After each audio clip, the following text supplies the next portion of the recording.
Good morning everyone. Today our group will present on the concept of ecofeminism. Our session will consist of this recorded portion, a short case study video, and then a live discussion portion with some questions on the case study and the concept of ecofeminism. So firstly, what is ecofeminism? Born from various social movements in the late 1970s, ecofeminism is a dynamic philosophical concept that has several forms throughout the globe. At its core, ecofeminism argued a relationship between the patriarchal subjugation of women and the industrial capitalist domination of the natural world. Early ecofeminists identified capitalist values, which have historically been leveraged on unpaid women's labor and pursued economic growth, as one important driver in the destruction and exploitation of the environment and peoples. Ecofeminism is a lens through which one can examine the confluence of and interaction between multiple oppressive systems such as race, class, gender, animal rights, income inequality, with a particular emphasis on their connections to the environment. These reflect the often complex interconnections between economic, cultural, and political dimensions, illustrating the intersecting forms of discrimination that women can face. So, how can ecofeminism be used to create a more sustainable world? Ecofeminism does not have specific sustainability metrics or strategies, but rather it offers a lens through which to approach sustainability, a lens which proponents believe is vital to creating effective change. This perspective believes that the devaluation of women and nature go together, and their revaluation does as well. Broadly, ecofeminism has the goal of freeing all marginalized beings and opposing all forms of hierarchy.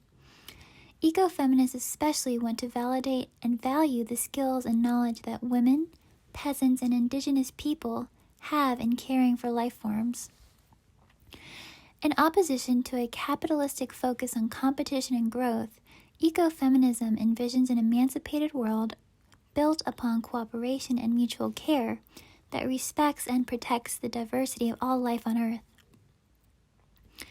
Ecofeminists believe that environmental degradation and climate change are not identity neutral. They believe that marginalized groups should participate in the creation of environmental policy and organizations, in the hope of finding solutions that address how these individuals will be more vulnerable to ecological damage than groups with more power. Ecofeminism can be used to imagine a more sustainable future built on concepts such as sharing, self-governance, and communality.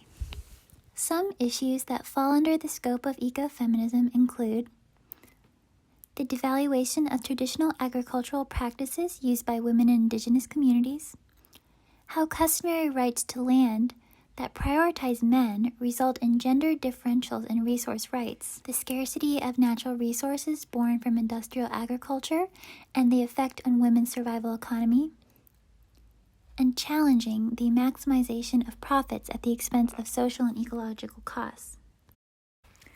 Historical examples of ecofeminism include the Greenbelt movement in Kenya. It was founded in the 1970s, where many rural women in Kenya found their water sources drying up.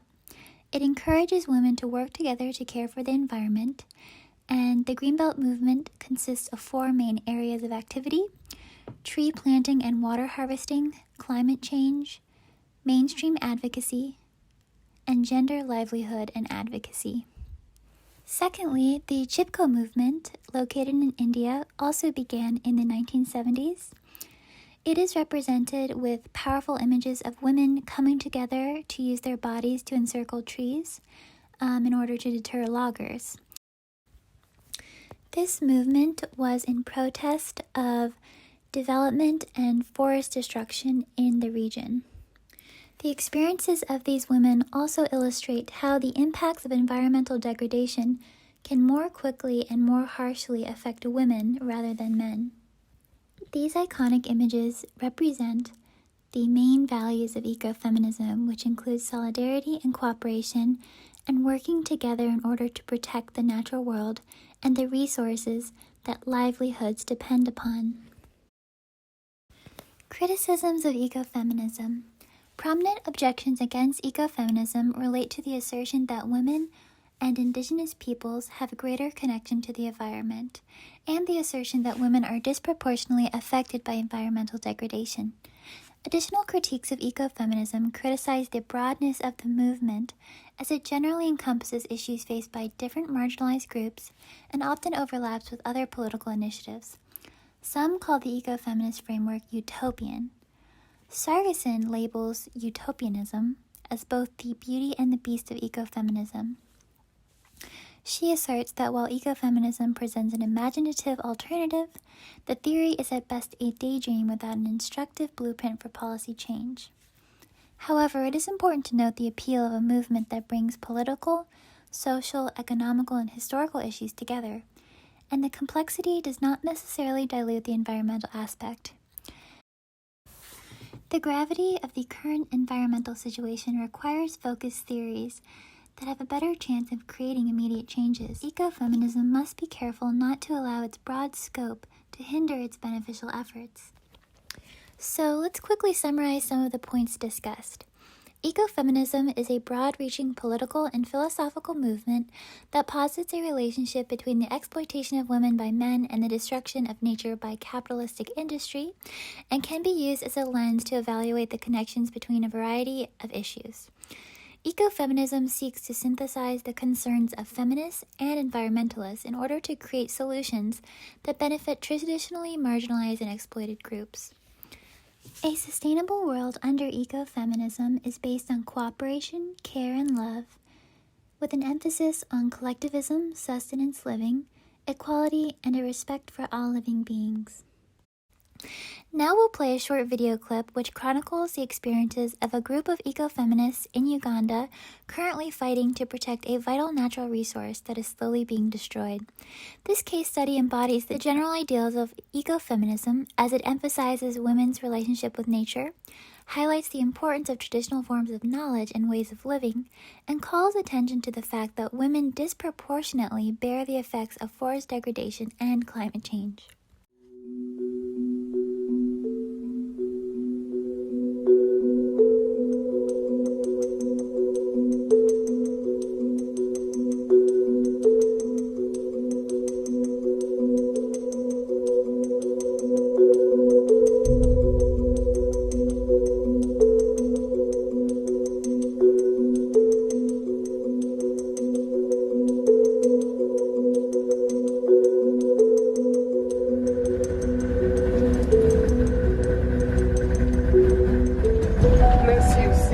Part of the forest is the one that sugar is going to take over for sugarcane plantation. So we are likely going to lose all those natural trees.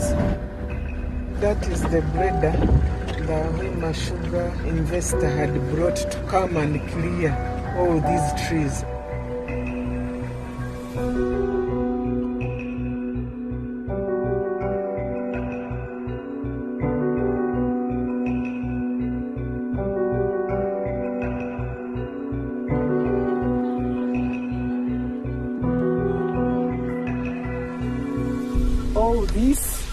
Even this part you are seeing here, it was previously natural forest. You can see this side, there are eucalyptus and the pines. The other side, there are movuli, there are misizi. People have been extending the boundary. When we were young, this forest was thick. It was bringing a lot of rainfall. It was dark wherever you would pass. Our soils have been so fertile. We were producing a lot of food as a result of Bugoma forest producing a lot of rainfall. Climate change has been real. Last year, people waited for rains, planted, and the seed just died in the soil. There is now food insecurity in most of our homes.